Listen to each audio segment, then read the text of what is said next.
Hello friend, my self Chandan Kumar. आज हम बात करने जा रहे हैं एपिलेप्सी के बारे में, यानी कि मिर्गी के बारे में। तो हम समझेंगे इस वीडियो में मिर्गी क्या है, साथ साथ हम जानेंगे कि लैब में किस टेस्ट के द्वारा हम इसे डिटेक्ट कर सकते हैं। साथ साथ हम इसकी ट्रीटमेंट के बारे में चर्चा करेंगे और प्रिवेंशन के बारे में भी हम विस्तार से बात करेंगे। चलिए स्टार्ट करते हैं।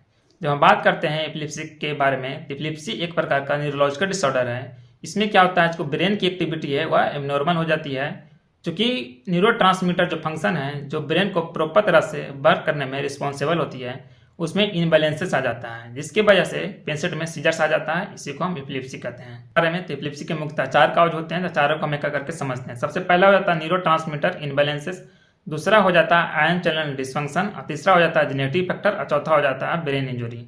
तो सबसे पहले समझेंगे न्यूरोट्रांसमीटर इनबैलेंसेस। तो न्यूरोट्रांसमीटर इनबैलेंसेस में क्या होता है, न्यूरोट्रांसमीटर जो है वह डिस्टर्ब हो जाता है और इलेक्ट्रिकल फ्लो जो है वह एबनॉर्मल हो जाती है। इसके वजह से पेशेंट में एपिलेप्सी आ जाती है।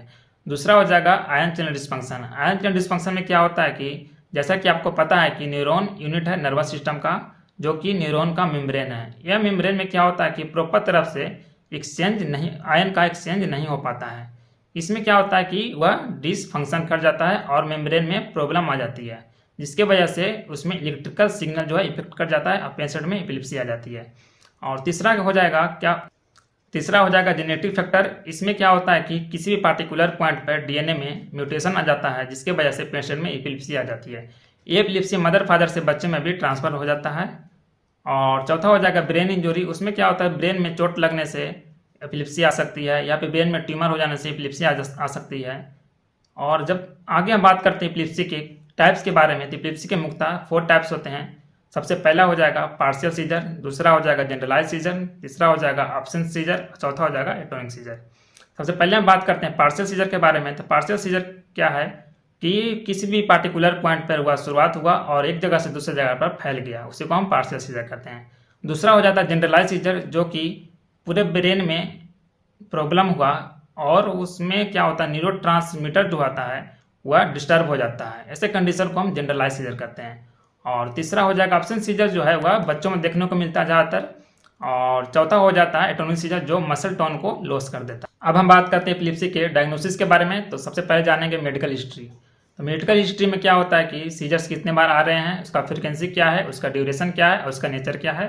साथ साथ हम जानेंगे उसका पोटेंशियल क्या है, यानी कि जो पेशेंट में सीजर्स आ रहे हैं वो पूरे बॉडी में आ रहे हैं या फिर किसी पार्टिकुलर एरिया पर आ रहा है। दूसरा हो जाता है फिजिकल एग्जामिनेशन। उसमें हम पेशेंट से न्यूरोलॉजिकल कंडीशन के बारे में बात करते हैं। तीसरा हो जाता है ईईजी टेस्ट, जो कि न्यूरोट्रांसमीटर जो है इनबैलेंसेस हो जाता है या फिर डिस्टर्ब हो जाता है, उसमें इलेक्ट्रिकल फ्लो जो है एबनॉर्मल हो जाता है, उसके बारे में जो मेजर करते हैं वो ईईजी टेस्ट के द्वारा करते हैं। और तीसरा हो जाता है इमेजिंग स्टडी, जिसमें सीटी स्कैन, एक्सरे ये सब करते हैं। चौथा हो जाता है वीडियो मॉनिटरिंग, जो कि समय समय पर पेशेंट का वीडियो लेकर हम पेशेंट का इलाज कर सकते हैं। और इसके बाद हम जानेंगे उसके ट्रीटमेंट के बारे में। इसमें ट्रीटमेंट में क्या है कि उसमें सबसे पहले हो जाता है मेडिसिन। मेडिसिन में क्या होता है कि एंटी एपिलेप्सी ड्रग्स हम ब्रेन को कंट्रोल करने के लिए लेंगे। दूसरा हो जाता है लाइफ स्टाइल। लाइफ स्टाइल में क्या है कि पेशेंट को ज़्यादा नींद चाहिए, ज़्यादा उसको सोना पड़ेगा, उसको एल्कोहल को अवॉइड करना पड़ेगा और उसमें साथ साथ उसको मेडिसिन लेते रहना होगा। उसके बाद हम बात करते हैं एपिलेप्सी के प्रिवेंशन के बारे में। प्रिवेंशन में क्या है कि ब्रेन इंजरी से बचना होगा, ब्रेन में चोट लगने से बचना होगा और डॉक्टर से सलाह लिए बिना मेडिसिन नहीं लेना है और ज़्यादा मेडिसिन का यूज नहीं करना है। आई होप कि आप एपिलेप्सी समझ चुके होंगे, यानी कि मिर्गी समझ चुके होंगे कि मिर्गी कैसे होता है, उसका प्रिवेंशन क्या है, उसका डायग्नोसिस क्या है, उसका मेडिसिन क्या है।